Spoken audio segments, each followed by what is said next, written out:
Hello, welcome. Thank you very much for joining us. My name is Katie Inns. I'm a security consultant within our attack surface management team, but more importantly, I am joined by Jack Fowler from Harris Federation. Jack, for anyone that doesn't already know you on the call, please give us a little intro about yourself. Hi, so Jack Fowler, Harris Federation. I've been there for a year now. Previously at the Open University for 8 years. At the Harris Federation, I lead on cyber and information security.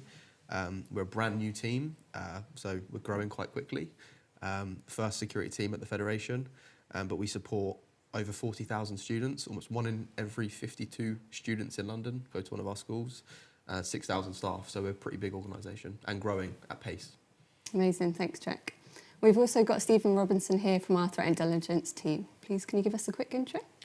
So I'm Stephen Robinson. I'm a senior threat intelligence analyst in our threat intelligence team, and so what my job is to really keep my eyes on the horizon of the threats and trends that are coming along, as well as getting right in there when one of those big news stories or big cyber incidents kicks off, and just really trying to make sure that us and our customers are as informed as we can be and that we know what's going on. Yeah, exactly. Thanks very much, Stephen. So it all started with selling various hacking tools online, but now as time has passed, it's obviously included a lot more now and is selling a lot more online. Cyber criminals have now adapted their techniques, and we're now seeing these types of service scale to include compromises, initial access, and various types of attack. So in this discussion, we're going to be looking at what this actually means for us. We're going to look at ways in which we can protect against these types of attack. And we're also going to be discussing ways in which one organisation based in the education sector protected against these types of attack. So jumping straight in with Stephen, how have adversaries and their behaviours changed over this time? Well, what's really kicked off this change that's occurred is over the last few years there have been billions of dollars of profits from ransomware, and with such huge profits there for the taking, these groups have been able to evolve and invest, and what they've done when they've got such a huge real terms profit is pursue efficiency, because those small percentage efficiency gains result in large real terms increases in profit. And so we have these groups who have a lot of money and they want to become more efficient and effective, and they've really emulated, whether intentionally or just through naturally, they've emulated the tech ecosystem that we're aware of. So they seek to outsource and subcontract. They want services. They want to outsource those complex functions that they've got.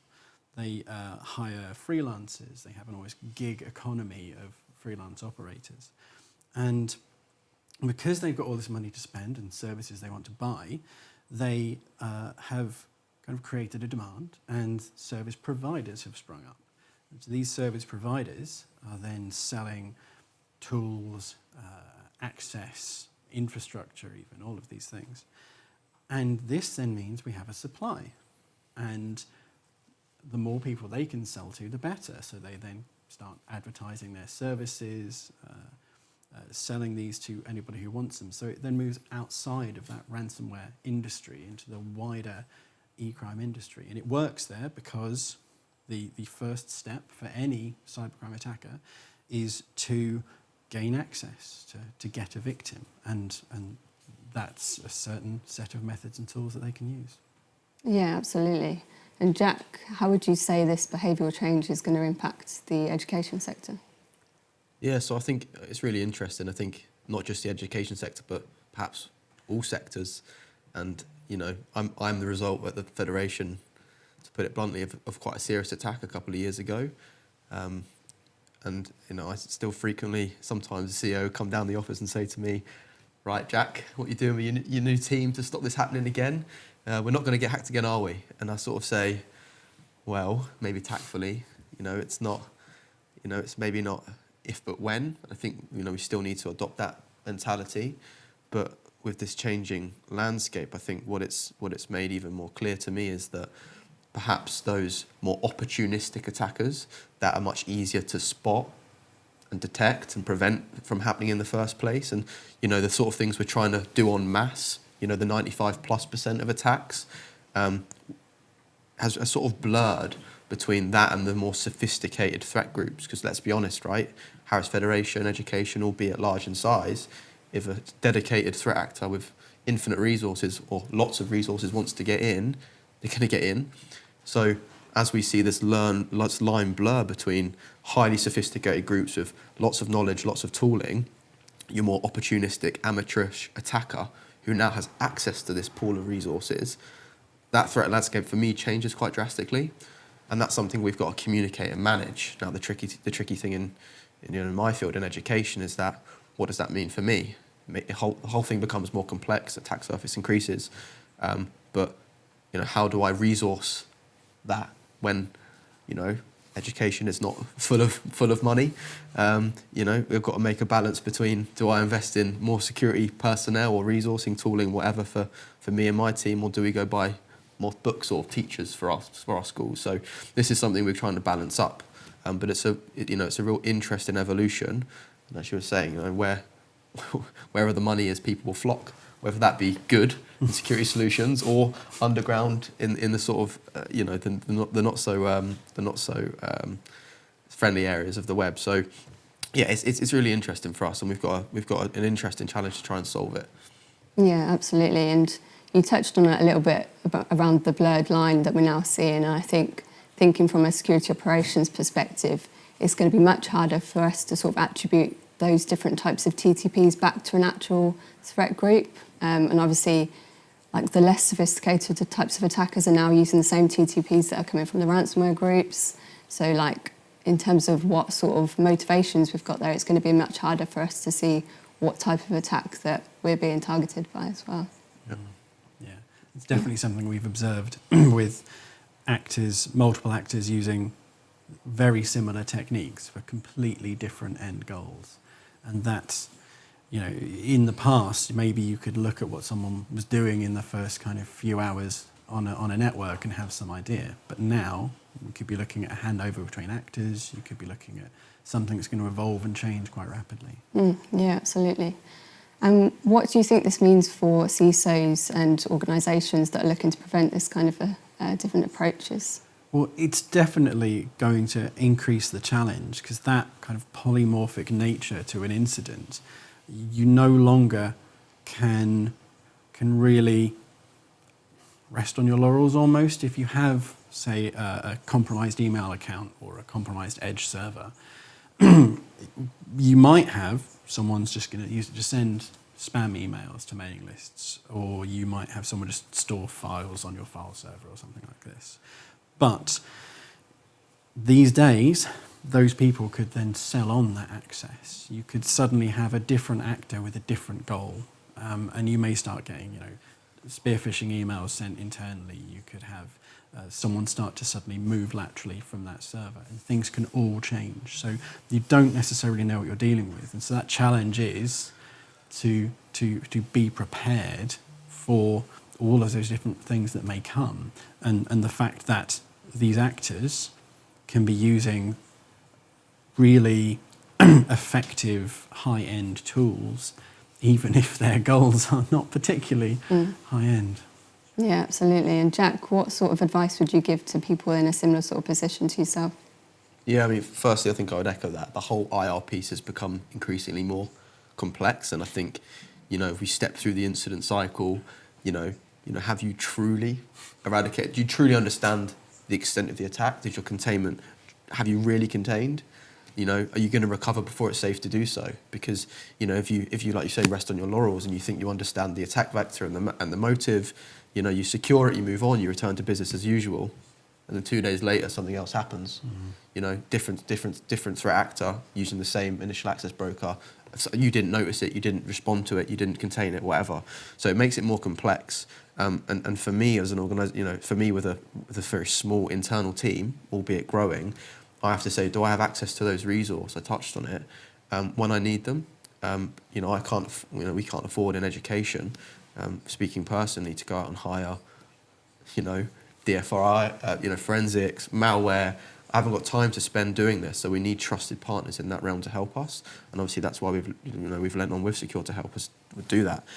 More broadly to your question, I think it's been really interesting coming into the Harris Federation. You know, when I come into the organisation, the first thing I try and do to help me understand where we are right now is look at our maturity in those sort of key pillars, you know, identify, detect, protect, respond, recover. You know, in an ideal world, you know, I would love to invest as much as possible in that prevent piece, you know. Kind of obvious to say, let's just stop these things happening in the first place. How great does that sound? But I also understand that that's not, albeit sometimes the easiest journey, that takes time. These aren't just technical controls we're thrown into an organisation. There's business change. You can't change too much at once. You need to consider, you know, who your customers are. I can't just go and enforce 14-character password complexity when I've got 5-year-olds in primary schools, for example. So, however, there's a journey to go on. We need to invest in all these different areas. But what do I do, and how do I give assurance to the rest of the C-suite and the directorate and the board that if something happened, like the attack we had a couple of years ago happens again, are we going to be ready? Are we going to prepare to respond? And for me, what that's meant is, how do I buy myself time, speaking plainly, to build our maturity out in those other areas, whilst also having confidence and assurance that I've got safety around me and I've got that resource and an ad hoc nature to draw on. So, you know, I appreciate there's a bit of a mean that you come into an organisation, you over-invest in that detect and respond piece, but to be honest, that's kind of what I see happening, and that's what I've had to do in this place, to give myself comfort, to buy myself time as we go on that security journey. So that's kind of how I see it shifting. You almost need that safety net now. The difficulty, and I think maybe we'll come on to this later, is can everybody afford that luxury? In particular within education, I think I've been really lucky to come into an organisation who recognises the importance of cyber, hence bringing me in and subsequently the team. But we've got the economies of scale, right? 52 schools. What if you're a really small MAC with 3 or 4 schools? What if you're one school? What if you're a local council, or, you know, a small medical institute, or any other public or SME business? Do you afford that luxury? And if so, what else can you do in that sphere? Which we may come on to later. So yeah, that's what I've done personally. And some of that has been driven by this evolution in the sort of threat landscape that we're discussing today. Yeah, absolutely. And I think, coming from my personal experience as well, from the more of the attack surface management side of things, obviously this is a bit more in-depth example, but we can also look at the various types of like initial access that we're seeing from these types of service, which actual initial access services are being targeted for ransomware groups and things like that, making sure those services are really like hardened, and anything that could be targeted is absolutely as secure as it could be. And obviously patching comes into that as well. We've seen so many examples recently where like ransomware actors have gained access through like unpatched systems, and like we say it over and over again, but it is actually really important, especially from an external perspective, that things are patched, and, you know, we're not providing an easy way for them to get in the first place. Yeah, and in a way, it's kind of an easy win. It's an opportunity that you kind of have from this convergence of behaviour, is that if you've got a lot of people copying the same methods, the effective methods, it does mean that you know, in a way, what your wins are going to be. And I think what you've said about detection, it is really key, because you've got to be able to either to do that or to know where your blind spots are. So if you have an incident happening, you know where to look, and you know maybe where you're going to be struggling. So. Yeah, really easy, quick wins, I think, will really help. So we did mention it previously, very, very quickly, but say, for example, we had a smaller company, smaller than Harris Federation. Where would you advise that they focus their resources, I guess, in terms of preventing these types of attack? I think it's twofold. There's what should they do as an organisation, and I'm a big believer that you've got to look out for yourself. You know, we understand that unless you're CNI, are you really going to get the help externally, ad hoc, as you need in an incident? Probably not, to be honest. So, like I say, what can you do for your own organisation? There is resources out there. So NCSE publish information for small organisations, you know, top 5 or top 10 checklists that people should work through. But then again, they need to understand that resource exists. If I own a small coffee shop, do I understand that this is even something I need to care about? Maybe not. So there's an awareness piece the other way to make sure people know that resource exists in the first place. You know, and then there's those other, there's other frameworks and standards, etc. Cyber Essentials is, not Cyber Essentials Plus, but Cyber Essentials is supposed to lean people into that journey. So the resources exist, absolutely, but like I say, it takes somebody to go through them, and it, even if they're supposed to be user-friendly, someone needs to be able to digest and interpret that and then convince the leadership in their organisation that they should go on this journey. Now, in education, that's tricky because they might not have a cyber team or person. They might have an IT manager or technician who works for the school who's also the facilities manager who looks after aircon. And now all of a sudden they're going and say, right, also now let's look at cybersecurity and here's all these checklists we need to work through. But organisations, small, medium, large, have to go on that journey. It's where it starts, but there's an awareness piece to sort of make them aware that these things exist in the first place now. So that's what you can do for yourself. But I also think there's probably a responsibility on partners to sort of understand that, education or more widely don't have infinite resources. If we think back to Cyber UK, Defenders 1, Prosperous 1, what can a supplier do for an organisation to make their services more attainable, whether that be with Secure or anybody in this space? Not price them like they're a bank. Understand that, we might have 500 endpoints, but 400 of them are off for 90% of the day because students aren't using them. So there's things to be done, and if you're not in a large mat, are there other schools in your area you can partner with to approach potentially a vendor and have that economies of scale? Approach your local council, because there's other people that be crying out for access to these services to buy them that peace of mind while they go on that transformative journey that I talked about. But it requires people getting together, but it also requires people on the other side, people providing these services to be mindful of the constraints. I think that's a really important two-way conversation that needs to be had. I know we live in a commercial world, but it's important that we work together if we truly want to get behind that sort of Cyber UK theme of Defenders 1, Prosperous 1. Mm-hmm. Yeah, really interesting point actually. And Stephen, how do you think organisations should adapt? So it's a changing landscape, but I think there is still, we talked about some of those easy wins. I think that detection is key, but also having a plan, having an idea of how to deal with an incident. And it's not necessarily going to be that you've got a clear cut, right? You know exactly what you're going to do, but knowing that the problems that you're going to face from your own unique situation, So obviously in an educational institute, you've got a large number of people who are not paying to follow your policies. And you've got, in any organisation, you've got people who need to be doing their jobs. And so you've got to, as you said, balance those policies and balance security and usability.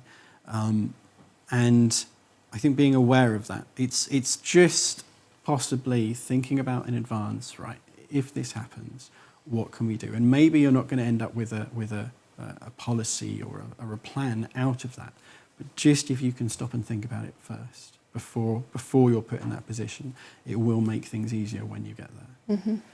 I think that's really important. And I do think that the managed detection that is now kind of a real product and service in the marketplace is something really useful, because you can't run a team of analysts for every organisation. Not only do we not have that many analysts, but it costs, and hopefully those people are going to spend a lot of their time going, no, that's not a problem. But you need them for the time when they go, okay, that is a problem. Mm. So. Yeah, and I guess it's about understanding what the key things are that you should address first, understanding what the problems are, and answering those questions before it's effectively too late. Mm-hmm. Yeah, absolutely. Yeah. And what do you think? How do you think this affects your end users, Joe? Yeah, so just to echo your point as well, so access to resource, right, in this sort of MDR, XDR space that's growing significantly, right, as we can see, is often we need that resource at a certain point in time, ad hoc, when your internal function doesn't understand an alert, or they want some more help and they can go and lean on that additional resource, or God forbid you do have a major incident, you can bring in the cavalry, so to speak. But you don't necessarily want those people, if we put it plainly, on your books all year round because you can't afford to do that. So it's a model that works. But also, you know, speaking to sort of my experience with Secure so far, you know, when there's not an incident, you're getting that you're getting that sort of peacetime value and understanding, like, well, what can we do to harden your environment, right? So let's learn about your environment whilst there's not an attack on, and let's work with you to harden it. So we're looking at more of those preventative controls because, you know, again, if I speak plainly, if we're working together to make ourselves harder and more resilient as an organisation, the likelihood of that attack and therefore the deployment of lots of resource becomes less for both of us. So we kind of both win whilst we go on that journey. You know, as an end user, I would echo, I read through the report and I thought it was fascinating, but some of the key takeaways later on were very much like most of these incidents started from credentials breached on the dark web, and we still know that these threat groups are exploiting known patchable vulnerabilities. But again, you know, not all organisations have a mature vulnerability or patch management program in place. But having someone tell you through peacetime value or whatever services you're looking at, tell you, look, here's something quite serious. We're seeing it being exploited by this threat group or these threat groups, and we've got evidence to suggest it. Go and patch it whilst you build out that maturity and capability. We've focused a lot since joining at the Federation on those pieces in particular, right? Patch and vulnerability management, and also looking at how we secure the identity, which is no small feat in an organisation of 52 schools where, you know, every school has a principal and different socioeconomic backgrounds and have different needs, and how do you standardise supply chain security and reduce how much things you bring into the environment? It's not an easy problem to solve, right? These things take time. But having a partner there to support you has been really valuable for us. So you know, the obvious thing maybe that everybody always says is, you know, focus on the basics and the fundamentals. But the reason everybody says it, I guess, is because they work. And if you look at those, you know, those guidance and frameworks published for small enterprises, I think they also apply to large enterprises, right? Get your identity sorted, good MFA coverage, hygiene, which I know that makes people's skin crawl, cyber hygiene, patch your things, you know, if it's vulnerable, patch it. So, you know, those are the things that I would do and the things that we are doing. But I guess the comfort is in having someone by your side helping you on that journey is quite comforting, not just for me as the security person and my team, knowing that they've got ad hoc, you know, access to that resource, but also, like I say, my peers, teachers in our schools, our students, right? We communicate that we've gone onto this partnership and that look at all the things we're doing to keep you safe, keep your students safe. Parents want their students to feel, you know, secure in our schools. So it's something that everybody benefits from whilst we go on this transformation, which we're very transparent about, and I think organisations should be. There's absolutely no shame in going on a journey to get better as an organisation, and sort of when you've got you know, when you're lacking maturity in a certain area. You know, you don't have to sing about it and make it public, obviously, but you highlight it, you make a risk for it, and then you work towards, you know, improving it, and that takes time, and these things don't change overnight. And having people in your corner to help you on that journey has been really valuable for us with the limited resources that we have. Yeah, that's really interesting. And do you think we should be doing more as an industry, I guess, to sort of share experiences and lessons learned? Because I feel like in the past, you know, incidents have happened and people are like, oh, this company's had an incident, that's bad. Like, again, that shame aspect of it. Do you think we should be sharing more experiences and like how other organisations can learn from each other, I guess?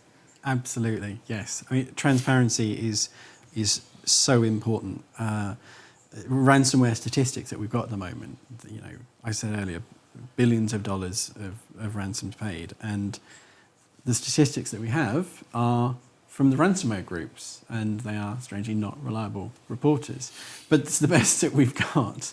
And really, with more transparency about, you know, okay, incidents that have happened, you know, how they happened, what these threats are, what these actors are doing, it allows everybody to be more prepared and to learn from other people's experiences, and to learn from the information gathering that other people have managed to do. And I think that's a really important thing that I think the cybersecurity industry needs to focus on, but also just if you are using, if you are running networks and things, you're going to have these things happen, and making sure that information is shared with your peers and having that support network, really. Yeah, absolutely. So thinking ahead into the future, where do you see this going? What's the long-term view of these types of service? Well, this is the thing of ransomware is not going to go anywhere. As long as it's profitable, they're going to keep doing it. As long as it's high profit and low risk, that's going to happen. And there's been reporting that the volume of ransom paid have gone down this year. There's been some reporting suggesting that. But even if you take that as an accurate statistic, there's still a large amount of money we can extrapolate that's being paid in ransoms. And so that's going to keep happening. Then these service providers and the actors who are using them, they're going to keep going because they've got this kind of virtuous cycle of malice going on. And so we're going to see them carrying on in this way. It's making sense, it's working for them. And they're operating in this hostile environment that we've created, so they're going to take every advantage they can. And that environment they're in is going to push them towards kind of convergent evolution. I mean, it is pushing them towards it. And so that convergent evolution is that they're going to keep, they're going to do what works, and if what they're doing stops working, they will change just enough to get back to the efficiency, to the effectiveness that they need. And we do have from there some opportunities, because as they keep converging, we're going to have really a kind of better idea of what we're going to have to face, if not necessarily what, in individual cases, what the end goal is going to be. So it comes back to that transparency and sharing of telling each other what we're seeing. We're going to be facing this same threat. We need that transparency. And this is kind of an overarching thing for somebody to hopefully try and address is it's going to happen as long as it's profitable and low risk. So logically, if you can reduce the profits and if you can increase the risk, then we're going to have a change in that. Mm-hmm. So yeah, to aim for. Yeah, definitely. And I think sometimes we're too focused on what this means for the cyber industry, but it's also a benefit to think about how this compares to broader criminal groups and things like that. So I think obviously the ransomware groups are quite similar to how organised criminal groups act, obviously both for financial gain in terms of the motivation, but both acting as big businesses and very like we've said professional in terms of how they work and the setups of the organisation, if you like. So I wonder if eventually in the long term we'll see more of the more traditional types of organised crime groups move towards the more sort of cyber criminal, ransomware as a service, initial access broker type crimes, I guess. I mean, the tools that the cyber criminals are using are of use to all of the others as well. If you've got anonymous payment systems, cryptocurrency and so on, being able to move money around and hold it anonymously, and anonymous communication and movement of information, those are both useful to anybody who needs to hide those things from other people. Yeah, if we abstract the sort of cyber element from this, right? If you are a criminal enterprise, what are your motives? It's, largely going to be financial, if not disruptive or whatever. And if there is money to be made, and they know there is money to be made, why would they not? Why would they not leverage this new, professionalized environment to introduce another revenue stream for them? Mm-hmm. So I think it's a given that even people that aren't sort of technically or cyber minded will flock to this. I think money talks, right? When there is money to be made in an industry, whether you're a good guy or a bad one, people will flock. Mm-hmm. Even if you know nothing about the industry, if you're one of the good guys, you'll learn about it to get into it. There'll be a people career. Who want to invest. Yeah, exactly that. And I think the same is true for the criminal market. So I think there's absolute parallels between sort of cyber and your traditional sort of organised crime group. Yeah, and much harder to police as well. Obviously there's different organisations that look to try and prevent traditional organised crime groups, but do you think we're going to be able to police ransomware as a service and initial access brokers? I mean, there've been some some successes on it recently with the FBI's Hive ransomware operation, and so that there have been successes in law enforcement, directly going up against these groups. But one of the interesting things we've seen, which was really well illustrated by the fall of the Conti ransomware group, was that group dissolved as a result of a lot of things, including the Russia-Ukraine war.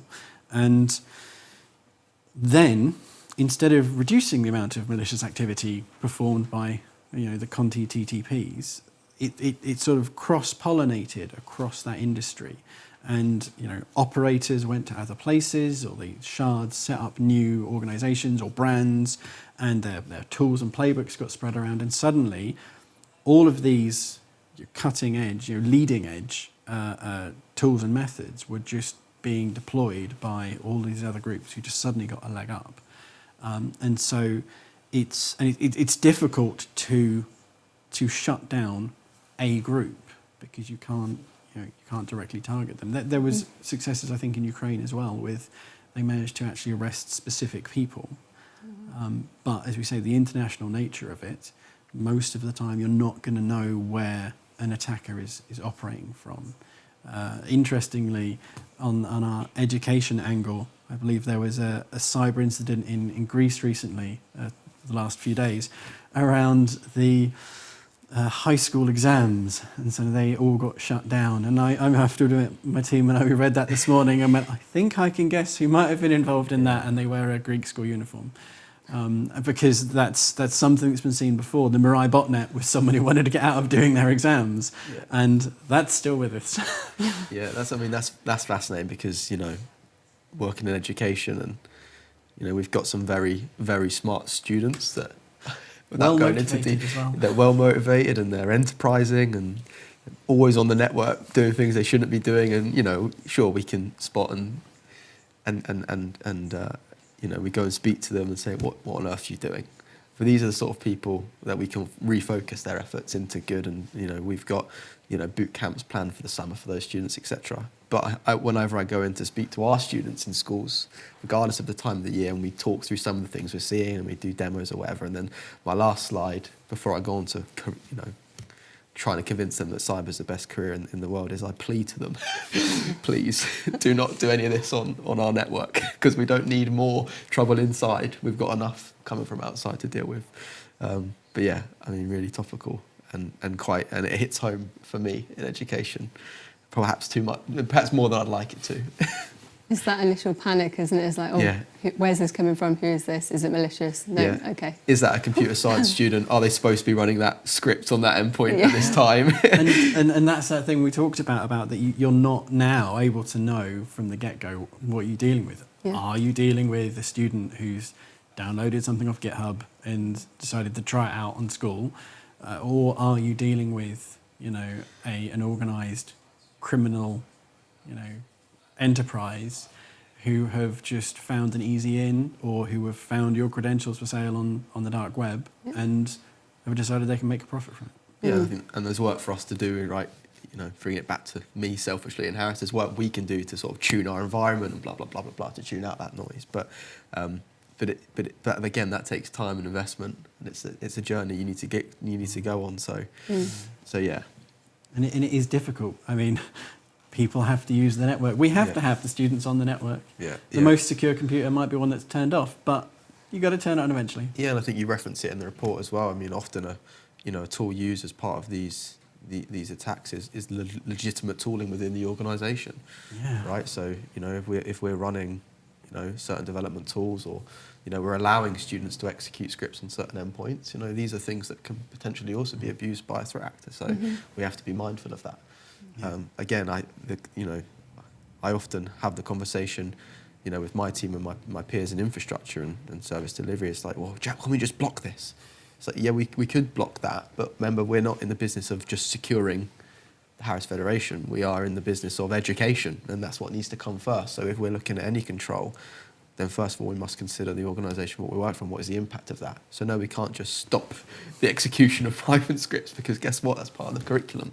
So it's a real balance to be had, and and that's what's fun about the job, but also if you do it wrong, we understand that you can quite quickly get a bad rap as a security team as being this disruptive force, and that is absolutely what we're not here to do, is to disrupt what we're trying to achieve as an organisation. In our case, teaching and learning, but that extends to every organisation. I think people say that security is often, we're an enabler, we're a business enabler, but actually, no, we're just part of the business. So their objectives are our objectives. And I think that's something we need to remember as we go on that sort of that security journey or transformation. No matter how mature you are, to not be too abrasive or not understand the business context when you're putting in controls, technical or otherwise. Yeah, absolutely. And we don't want to be a burden at the same time, Exactly. do we? Yeah, we always have the same impact, right? Yeah. We're creating barriers to success by being a barrier. Yeah, by being a barrier. So we have to be conscious. Yeah. Yeah, absolutely. Okay, great. Thanks, guys. So we're going to move on to some questions from the audience now. So we've got one question from Kelvin K.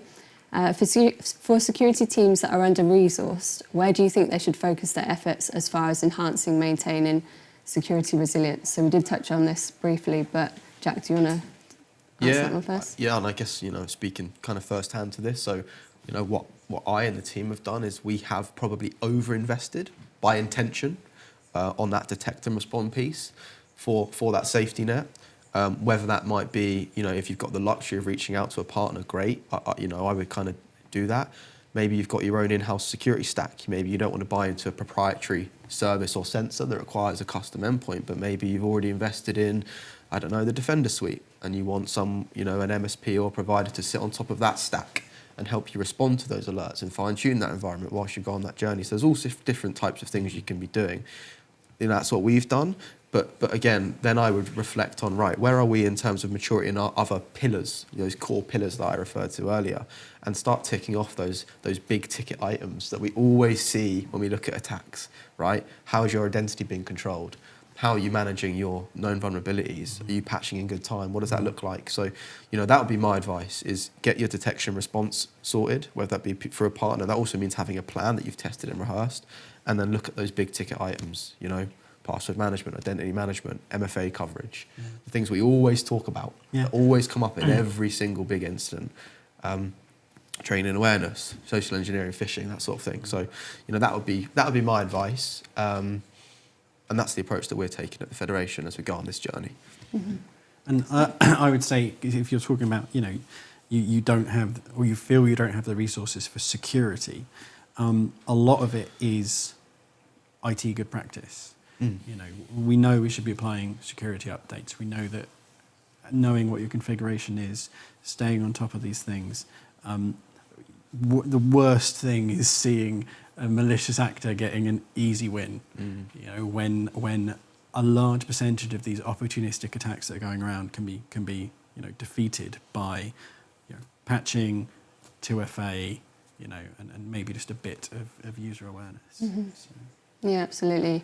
And again, drawing on the attack surface management side of things, I think this all really helps if you've got good visibility of what you've got as well, both internally and externally. So obviously you can't patch if you don't know what's there in the first place. Yeah. So I think that's you can't really defend it if you don't know if you got it, and you can't fight what you can't see. Exactly. Yeah. So just increase visibility. Obviously, asset management is really hard for a lot of organisations. The bigger, the harder that is, I guess. But increased visibility is definitely going to help in the long run for any organisation. I guess it's having that continuous process to add to that inventory as and when you've got new things being spun up as well. Awesome. Okay, so we've got a question for Jack. How can single schools have the same level of visibility as the Harris Federation, like having one of you and the staff and tools at each school? So this is what I drew on earlier, and this is where I think the education sector's got a lot of work to do, and I don't think that the education sector should take that entire burden on themselves. I think that's maybe unfair is not the right word. So it's I've not really got a good answer for you, other than it's going to be quite tricky. To your point, I think if you were that IT person or that single point of contact who manages all things IT, security, maybe facilities, I think you need to first have that conversation with the leadership within the school and put forward the evidence. Put forward some tangible. You can pull up the amount of attacks on education, and they'll be aware of them going on, and say, look, we need to invest in this area. Now, the trouble bit is, what if there's no money to invest? Where do you start? And again, I refer back to what we said. Tick off those big ticket items. Now, the next part of my question is, well, how do we address the fact that schools should be doing more, but they don't potentially have the access to funding to do so? Well, this is where I think we need to be doing partnerships at a local level, geographically, with other schools in your area. You're sure you might be competing for student numbers, but if you all get attacked, then it's going to be no good for any of you. So get together with other schools, get together with your local council, and then speak to vendors quite transparently and openly about there's no shame in saying, right, we need this service, we want this service, but we can't afford it. We don't think we can afford it. 9 times out of 10, they'll try and work with you to find a solution that works. So I think you just need to be, a really cliche saying is sort of be the change, and sort of go and have those tricky conversations, speak to schools, speak to the leadership, and then speak to some partners and see what you can go on together. But there is no real, I think there really is a good answer to that. I think I would really struggle if I got brought into the Harris Federation, say we were 1 school or 2 schools, and we didn't have access to the economies of scale that we do. I think it would be extremely hard to go on that security journey. So yeah, I'm sort of sympathetic to the situation, but I think it's a 2-pronged thing. We need to do more ourselves. We need to come up with solutions, but we also need to sort of lobby a bit and get the help externally, whether it be through government, council, or suppliers, to see what they can do for us. Yeah, absolutely. We've got the next question. As a supplier or IT management services to clients, massively invested in MSFT through Microsoft 365, there are specific areas to concentrate. MFA is covered. Ought we to use dark web monitoring tools to check compromised usernames? Do you have any other ideas? Oh, interesting one, yeah. So MFA is important. Obviously, make sure that your users are aware of the whole MFA fatigue, because that's been a big way recently that people have gotten past it, just repeatedly hammering the MFA until someone clicks yes to make those notifications go away. So dark web monitoring tools, possibly. I don't know that you necessarily have to go as far as that, but there are obviously various leak sites, database sites in the nature of have I been pwned, etc., where you can check, just for that kind of thing. I think a bit of that dark web / brand monitoring stuff can be useful, just to have that awareness. But what are you going to do about it? And knowing it's out there, it's a risk, but it doesn't mean you've got an attack going on necessarily. Yeah, I mean, to add to that, I think we're a Microsoft house at the Federation, and I see a lot of value in that security stack that Microsoft brings. I think actually out of the box, I don't know if this person who asked the question is using MS365 or they're supporting clients that are, but actually as part of that suite, if you logged into an administrator, they've got the secure score for endpoint, secure score for identity, secure score for cloud, and these are really, really well put together resources that sort of demonstrate how making a change within the environment from a configuration perspective can have a tangible improvement on your score. But sure, that score translates to something. So you can look at that. So there's all sorts of things you could be doing in this arena. We've invested in Defender for Endpoint, and we've configured all the attack surface reduction, I think it's the right acronym, stuff, albeit you need to do that carefully, put things in audit mode before you put them in enforce. Don't be too brave. But there's so much to do. But I think, I do think the secure sort of metrics within these environments are a good place to start if you've got nowhere else to look. Because I do also appreciate there's a lot in there. If you invested in that, depending on licensing, there's a huge amount you could be doing. The question is, where do we start?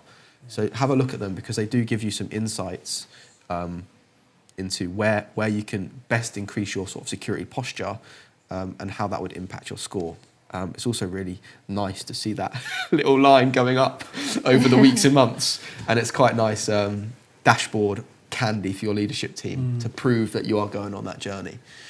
So I think as well, you could dig into this one for ages, couldn't you? But for any cloud service, the key thing at the moment, it seems to me, with cloud security is configuration. Like, so much of it is, okay, you had something misconfigured and somebody got in. And like, cloud configuration can be complex. All the different cloud providers are, have different ways and acronyms and architectures and structures of doing things. So it's difficult, having monitored them before. It's a hard one, but make sure you've got your configuration set down. And if there's something in there that you, as the owner of the cloud environment, don't understand, you should, if it's weird, look at it funny. Yeah, it's probably dodgy. Technical term. Okay, there are obviously a lot of frameworks out there that can help organisations prevent against different types of attack, particularly the ones that we've been speaking about today. But do you think they give a false sense of security to some organisations? So I can speak to this. So it's two different ways. For it. I think frameworks are a helpful resource. And, standards, frameworks, they're there to help you put together a security program which is deemed, best in class, through experts, through, lots of communication and collaboration, blah, blah, blah. But, let's not kid ourselves that, if we're talking, let's say we're a, certified 27001 organisation, doesn't mean anything. You can still be breached. You can get certified and say, I just don't, this is not relevant to us, this is why, and therefore I'm ignoring all these controls for this reason. And you can still get certified. So, accreditation or whatever does not equal good security. And I think that's something we absolutely need to hammer home. And I think often a misconception when you look at sort of supply chain security, you go, right, this vendor's 27001. We don't have to worry about anything with them, just on board and off we go. It's not the case. So to answer the question succinctly, no. I think we can't. It does not equal good security. However, they are absolutely useful tools and resources. But you need to put them in the context of your organisation. Yes. Like I said to my example, one framework might say go put in this password complexity requirement, and we could go off and do it, and then have a huge impact on the organisation's running business. So they're tools, they're resources, like anything, that need to be considered and thought through, and how they fit in with your organisation. Absolutely, it's I don't know, an answer for the ages when it comes to IT and frameworks. Like, whatever the framework is about, is it good? Is it good to have it? Well, if it works for you, it's good, and if it fits what you need to do, what you need to achieve, and what you're doing, great. But if you've got to contort to yourself to fit a framework that someone else has come up with, it may not be the right one for you. Yeah, absolutely. Okay, thanks very much, guys. We're going to wrap up there. Quick thanks to Jack and Stephen for giving some really useful insights to us as well today. In terms of what's next for us, so you'll receive a replay link so you can watch this webinar back at any time. And also, if you want to read more about the types of things we've discussed today, we've also linked the report and our monthly threat highlights report as well to the links in this webinar. So yeah, thank you very much. Thank you.